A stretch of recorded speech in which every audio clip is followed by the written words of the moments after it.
네, 안녕하세요. 세네갈의 안덕종입니다. 네, 오늘은 사회가 진보하는데 왜 빈곤은 점점 더 늘어나는가에 대해서 얘기를 한번 나눠볼까 합니다. 제가 있는 세네갈도 경제 성장률이라 그러죠. GDP 기준으로 1년에 약 7% 가까이 어마어마한 성장을 매년 합니다. 보통 유럽의 국가들이 1에서 2%에 비하면 7%면 아주 압도적인 성장이죠. 그런데 실제로 세네갈에 제가 가보면 그 빈곤 인구는 자꾸 점점 더 늘어나고 있습니다. 우리가 빈곤이라고 얘기하는 거는 하루에 그 생활하는 기준이 1.9달러 이하로 생활하는 사람을 이제 극빈층이라고 하자라고 이제 유엔에서 규정을 하고 있습니다. 1.9달러면 우리 돈으로 약 한 2,200원에서 300원 정도 수준인데 그렇게 살고 있는 인구가 전체적으로 봤을 때 지금 전 세계 인구가 78억이니까 그 중에 약 한 10%, 약 한 7억 정도가 그 인구가 이제 극빈층이라고 합니다. 그리고 실제로 이제 이 7억 중에 아프리카 사하라 사막 이남에 모여 있는 그런 극빈층의 인구는 자꾸 해가 갈수록 더 증가하고 있죠. 참 아이러니한 현상입니다. 경제는 계속 발전하는데 극빈층은 계속 늘어난다. 예, 과연 왜 그런지 그 이유에 대해서 한번 오늘 살펴볼까 합니다. 왜 사회가 진보하는데도 빈곤은 점점 더 심해지는가? 먼저 고대 아테네 정치가 페리클레스로부터 오늘의 이야기를 시작하도록 하겠습니다. 이 페리클레스는 그리스 여권에 보면 그 뒷표지에 바로 이 사람의 얼굴이 나온다고 합니다. 이분은 키도 크고 잘생겼고 정치가이면서도 아주 웅변가고 달변가고 아주 말을 잘 했다고 합니다. 이분이 했는 말 중에 이런 말이 있어요. 누구나 가난을 부끄러워할 필요는 없다. 가난에서 벗어나려는 실질적인 노력을 하지 않는 것이 부끄러운 것이다. 즉 가난은 노력 여하에 따라서 결정된다는 거죠. 가난을 부끄러워하지 말고 네가 노력하지 않는 것을 부끄러워해라. 네가 노력만 하면 언제든지 가난에서 벗어날 수 있다 라고 이분이 벌써 기원전 400년도 그러니까 지금보다 2500년도 더 전에 이런 얘기를 했다는 게 굉장히 놀라운 일입니다. 왜냐하면 이때는 고대 노예 사회였고 중세 농노 사회였어요. 이 사람들은 아무리 노력을 한다 하더라도 가난에서 벗어날 수 없는 그런 신분 계급이었죠. 이 농노는 이 기사 밑에 있으면서 항상 보호를 받고 여기에 세금을 내는 그런 지배 예속의 관계였죠. 자기가 아무리 노력한다고 해서 가난에서 벗어날 수는 없었다. 그러다가 시민혁명이 터지면서 봉건적 신문제가 붕괴됩니다. 그러면서 누구나 다 평등하다는 민주주의가 개념이 도입되고 그리고 1700년대 중반에 산업혁명이 터지면서 우리가 드디어 자연을 통제하고 생산 능력이 높아지게 됩니다. 이때 등장한 인물이 바로 애담 스미스입니다. 애담 스미스는 우리에게 국부론이라는 아주 그 유명한 책을 쓴 걸로 유명하죠. 애담 스미스를 우리가 이제 경제학의 아버지라고 합니다. 잠시 아담 스미스의 생애에 대해서 한번 살펴보겠습니다. 아담 스미스는 스코틀랜드에서 태어납니다. 스코틀랜드는 브리튼 섬 가장 북쪽에 위치한 지역이고 여기서 아담 스미스는 태어나자마자 아버지가 태어나기 4개월 전에 돌아가시기 때문에 태어나자마자 아버지를 보지 못하고 어머니 곁에서 자랍니다. 그래도 좀 4살 때 또 유괴를 당해요. 집시가 아담 스미스를 유괴해 가봅니다. 납치해 버립니다. 그래서 굉장히 어린 시절에 어려움을 겪고 크는데 어머니가 가진 고생을 하면서 아담 스미스 다시 찾아오게 되고 아담 스미스는 이제 학교에 가게 됩니다. 학교에 가게 되면서 아담 스미스의 어떤 천재성이 발휘됩니다. 너무 똑똑하고 공부를 잘했어요. 그래서 결국엔 옥스퍼드 대학교 철학과에 진학을 하게 되는데 이 옥스퍼드 대학 자체에서도 오래 다니지 못하고 철학과를 자퇴를 하게 됩니다. 자퇴하는 원인이 뭐냐면 교수들의 실력이 너무 형편없다. 내가 더 이상 이 대학에서 배울 것이 없다. 어떻게 보면 굉장히 좀 오만한 태도인데 이게 어떤 그 아담 스미스의 어떤 괴짜, 천재들은 보통 괴짜라고 하잖아요. 그런 것이 이제 여기서 나타나지 않았나 생각이 됩니다.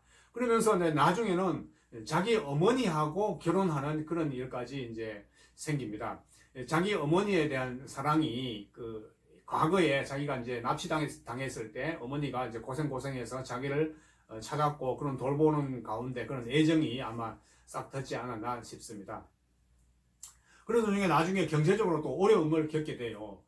그러면서 어떤 부잣집 아들을 과외를 하기 시작합니다. 그 과외를 하면서 여기서 또 한 번 이제 계자 정신이 발현되죠.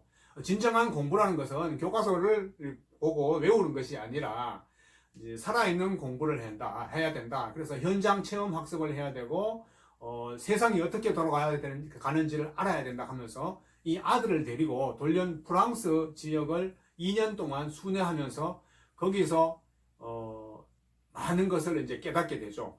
그 당시에 프랑스는 중농주의 사상이, 그러니까 농업을 중시하는 그런 사상이 대두되고 있었고, 또 그 전체 유럽의 산업혁명 분위기가 퍼지면서 그동안 인간이 자연에 의해서 어떤 자연에 굴복하면서 살아가던 시대를 벗어나서 산업혁명이 오면서 드디어 자연을 통제하는 시기로 이제 가는 거죠.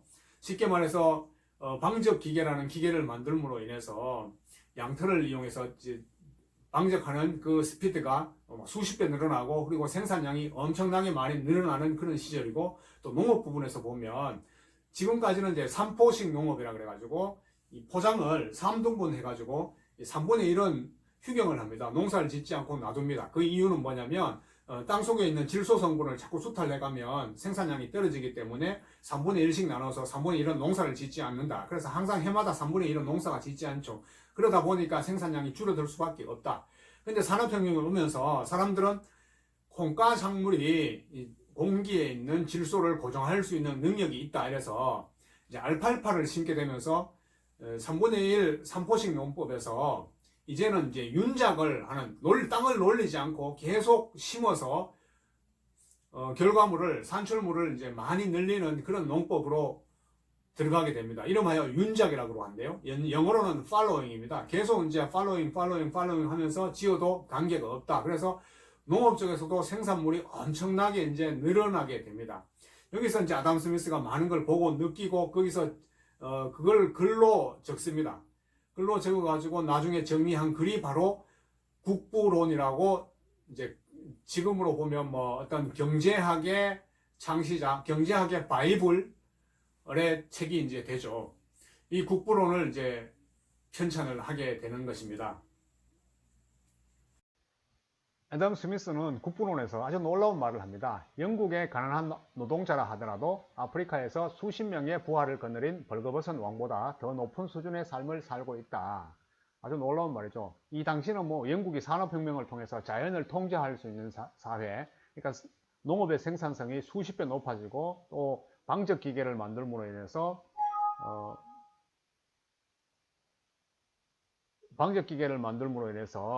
그 양모를 수출할 수 있었고, 또 그 수출을 통해서 많은 돈을 버니까 아프리카에서 그 일하는 노동자라 하더라도 아프리카의 왕보다 낫다, 이런 놀라운 말을 하게 되죠.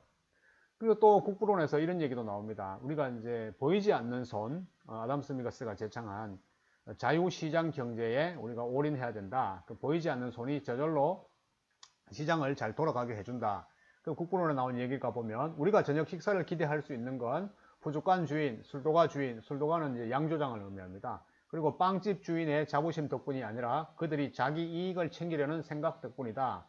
우리는 그들의 박애심이 아니라 자기애에 호소하며 우리의 필요가 아니라 그들의 이익만을 그들에게 이야기할 뿐이다. 무슨 소리냐면 생산자는 자기 이익을 챙기려는 생각으로 생산에 아주 몰입하게 되고, 그러면 소비자는 또 소비자대로 소비만 잘해주면 경제는 저절로 돌아간다는 거죠. 그것이 바로 보이지 않는 손이다. 국가가 애써 개입을 안 하더라도 생산자는 생산자대로, 소비자는 소비자대로 하면 경제는 자연히 돌아가고 그것이 바로 국가 부로 창출된다. 그런 얘기입니다.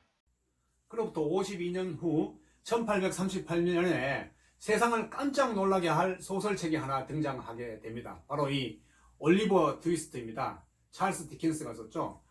이 소설이 왜 세상을 깜짝 놀라게 했냐면, 이 소설의 줄거리가 보면 올리버라는 아이가 이제 고아로 자라게 됩니다. 그러면서 런던 슬럼가의 소매치기 일당 소굴로 들어가서 굉장히 고생을 하는 이야기를 겪습니다. 그리고 나서 이제 고아들을 위한, 이제 거기서 도망쳐 나와서 고아들을 위한 근로의 집, 이제 워크하우스에 들어가서 거기서 다시 이제 노동을 하면서 겪는 그런 심한 이야기입니다. 여기 보면 정말 아이들을 학대하는 이야기, 아이들의 그 노동을 뺏는 그런 이야기가 여기서 신랄하게 아주 비판하고 있죠. 찰스 디킨스가 영국은 정말 이제까지 세계에서 가장 잘 사는 나라, 부유한 나라가 됐는데 영국 런던의 그 아이들은 너무너무 밥도 못 먹고 있고 굶고 있고 그리고 생활 자체가 너무 어렵다는 것을 어떤 비판한 그런 소설이 되겠습니다. 책 내용을 잠깐 보면 우리의 주인공인 올리버가 그 악당 페이긴이 이끄는 이분이 이제 악당 페이긴입니다. 페이긴이 어떤 장물나비죠. 장물나비가 지금 여기 애들을 전부 잡아가지고 쉽게 말해서 앵벌이를 시키는 거죠. 그런 이 영국 어린이들의 어떤 가혹한 현실을 이제 그려주고 있는 그런 소설이 되겠습니다. 올리버도 지금 여기 잡혀와서 페이긴으로부터 소매치기에 대한 교육을 지금 받고 있는 그런 장면입니다. 이 책의 그 명대사는 바로 이거죠. Please, sir, I want some more. 제발 좀 죽 한 그릇만 더 주세요. 여기서 말하는 죽 한 그릇의 죽은 뭐 우리가 말하는 영양가 있는 그런 죽이 아니고 정말 끼니를 때울 멀건 물에다가 밀가루 조금 탄 그걸 얘기합니다. 이 대사가 아주 이 책의 명대사로 이제 아주 좀 슬픈 스토리입니다. 이게 실제로 이제 거리에서 소매치기 하는 현상입니다. 악당 페이긴의 그 앵벌이들이 이 신사의 주머니를 뒤져가지고 뭐 훔쳐 나가는 장면이고, 올리버가 이걸 옆에서 보면서 굉장히 두려워하는 그런 모습을 그려놨죠. 이 산업혁명을 통해 가지고 영국은 아주 부자의 나라로서 모든 것이 정말 일사천리로 아주 낙관적인 분위기였지만은 실제로 영국의 어린 아이들의 삶은 이렇게 뒷골목에서 정말 못 먹고 거지 생활을 하면서 이렇게 소매치기로 이끌어지는 그런 사회상을 올리버 트위스트가 잘 풍자하고 있습니다. 찰스 디킨스는 이 올리버 트위스트 외에도 데이비드 코퍼필드, 크리스마스 캐럴 같은 소설을 또 쓰면서 영국 노동자 계급의 어떤 문제점들을 막 거침없이 이렇게 나타내고 있죠. 애덤 스미스가 말한 그 노동자들이 아프리카 추장보다 낫다고 했는데 아프리카 추장은커녕 아프리카 노예보다도 더 못한 삶을 노동자들과 아이들이 살고 있다. 이것을 아마 찰스 디킨스는 말하고 싶었던 것 같습니다. 실제로 이 시기에 영국 노동자들이 생활하는 거 보면 정말 끔찍합니다. 여기 보면 노동자들이 잘 곳이 없어서 이 관 있죠, 관 속에 누워서 이렇게 자고 관 속에 누워서 책도 보고 속에서 생활을 하고 있습니다. 그리고 일부 또 노동자들은 관이 없는 노동자들은 그냥 의자에 앉아가지고 쪽잠을 자는데 의자에 앉아서 자는데 이게 혹시 목이 떨어질까봐 이 줄을 쳐놓고 이 줄 위에 목을 이제 기대서 이렇게 자는 그런 불쌍한 모습을 보게 됩니다. 그렇다면 이런 가난이 왜 올까요? 먼저 토마스 멜서스는 이런 가난이 왜 오는가에 대해서 가난은 인구 증가 탓이다 라는 말을 합니다. 그 인구 증가, 쉽게 말해서 식량은 이렇게 산술급수적으로 증가하는데 인구는 이렇게 기하급수적으로 증가하니까 이 지점에 오면 이제 폭발한다는 거죠. 이 지점에 오면은 큰 재앙이 온다. 사람이 못 먹고 이제 인구가 문제가 생긴다. 이걸 가지고 우리가 멜더스 트랩이라고 합니다. 이 지점을. 근데 실제로 멜더스의 이론은 1970년대 우리 대한민국에도 이제 미치죠. 그때서 둘 만나 잘 기르자라든가 열아들 안 부럽다 이런 그 표어들이 등장하면서 우리도 이제 산하 제한 정책을 쓰고 이것이 또 중국에까지 영향을 끼치면서 중국의 산하 제한 정책까지 영향을 끼치게 됩니다. 이것이 이제 멜더스가 얘기한 인구 증가론 얘기한 그 인구론의 이제 에세이입니다. 에세이인데 멜더스는 사실 자기가 식량은 산술급수적으로 증가하는데 인구는 급수적으로 증가한다. 그래서 언젠가는 큰 재앙이 온다. 이런 엄청난 소리를 해놓으니까 자기가 여기에 대한 어떤 두려움이 있었어요. 그래서 자기가 이 초판을 낼 때는 이 에세이집인데 에세이의 초판에 자기 이름을 살짝 뺐습니다. 뺐는데 이 초판을 내자 이 인구론이라는 초판이 엄청나게 인기를 끌게 되었습니다. 그 원인이 뭐냐면 지금까지 그 노동자들이 못 살던 원인이 그 노동자들의 인구 증가가 원인이 되기 때문에 국가라든가 자본가는 거기에 대한 책임이 없다는 거죠. 그러니까 모든 가난의 탓을 인구 증가, 그러니까 노동자들의 인구 증가로 돌리니까 이쪽 반대쪽에 있는 국가에서는 책임이 없다. 그래서 이 자본가 계급에 굉장한 인기를 끌게 되자 나중에 그 2탄에서는 자기의 이름을 올려서 자기가 썼다고 이제 다시 이제 내게 됩니다. 그것이 바로 인구론입니다. 이게 이제 인구론에 나와 있는 얘기인데요. 그 인구는 예를 들어서 1, 2, 4, 8, 16, 32, 64 이렇게 기하급수적으로 늘어나는데 나머지 이제 생활 필수품들은 1, 2, 3, 4, 5, 6 이렇게 늘어나니까 이거는 굉장히 문제가 있다. 그리고 나중에 특히 식량 문제에서 기근이 생기면은 이것은 그 최후의 가장 두려운 수단이 될 것이다 하면서 경고를 했죠. 멜더스가 이런 경고를 했는 이유는 바로 이웃 서민 아일랜드에 그 대기근이 오게 됩니다. 보통 그 아일랜드 대기근은 1845년에 왔는데요. 멜더스의 인구로는 훨씬 더 전에 이제 나왔죠. 실제로 멜더스는 아일랜드 대기근을 보지는 못하고 죽습니다. 그러나 이런 기근이 올 것이라고 그 인구론에서 예측을 하고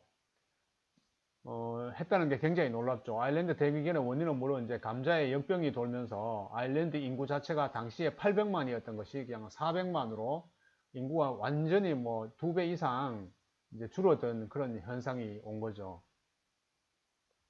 그 다음에 두 번째, 그 가난의 원인은 지주의 착취 때문이다 라고 얘기한 데이비드 리카도가 있습니다. 리카도는 이제 멜더스의 친구입니다. 이 친구가 멜더스는 인구의 가난의 원인이 인구 증가라고 하니까 이제 리카도는 거기에 대해 불만을 품었습니다. 왜 그 가난의 원인을 인구 증가라고 노동자들의 인구 증가라고 돌리는 것은 약간 좀 비열한 행위다. 그게 아니라 지주가 착취하기 때문이다. 왜냐하면 산업혁명을 통해 가지고 땅의 수요가 점점 증가합니다. 그럼 수요가 증가하다 보니까 거기에다 뭐 농사도 지어야 되고 공장도 세워야 되고 수요는 증가하는데 땅은 한정되어 있다. 그러니까 지대가 오를 수밖에 없다는 거죠. 그러니까 지대가 오르면 노동자들의 그 노동의 결과가 전부 지대 상승으로만 가기 때문에 이것이 결국 빈곤의 원인이 될 수밖에 없다. 그래서 땅값 상승을 막아야 된다. 지대 인하를 주장했고 지대 인하를 막는 방법으로 자유무역을 해야 되고 식량을 수입해야 된다고 이제 리카도는 주장을 하고 있죠. 다음 이제 세 번째 가난의 원인을 이제 아까 리카도가 얘기한 지주의 착취 때문이라고 이제 똑같은 생각을 하고 있는데 이제 해결 방법만 다르게 얘기하는 사람이 있습니다. 바로 헨리 조지입니다. 헨리 조지는 지주의 불로소득을 세금으로 징수하자라고 이제 주장을 합니다. 왜냐하면 지주가 착취하기 때문에 거기에는 이제 지주가 불로소득이다. 거기에 불로소득에 대한 세금을 많이 내야 된다. 그래서 지대 조세론을 펼치죠. 지대 조세론을 펼치면서 이것을 그 책 진보와 빈곤에 대해 언급하게 됩니다. 진보와 빈곤은 19세기 서양에서 이제 성경 다음으로 많이 팔렸는 정말 유명한 그런 책이 됩니다. 헨리 조지가 지은. 이 책에 보면 이렇게 나옵니다. 나는 지나가는 트럭 운전수에게 그곳의 토지 가격이 얼마냐고 물었다. 그는 소가 지처럼 만큼 멀리 떨어진 곳에서 풀을 뜯고 있는 소떼를 가리키며 말하기를 나도 정확히는 알지 못해요. 다만 저쪽에 1에이크당 1000달러에 땅을 조금 팔려는 사람이 있어요. 이때 1000달러는 굉장히 높은 가격이죠.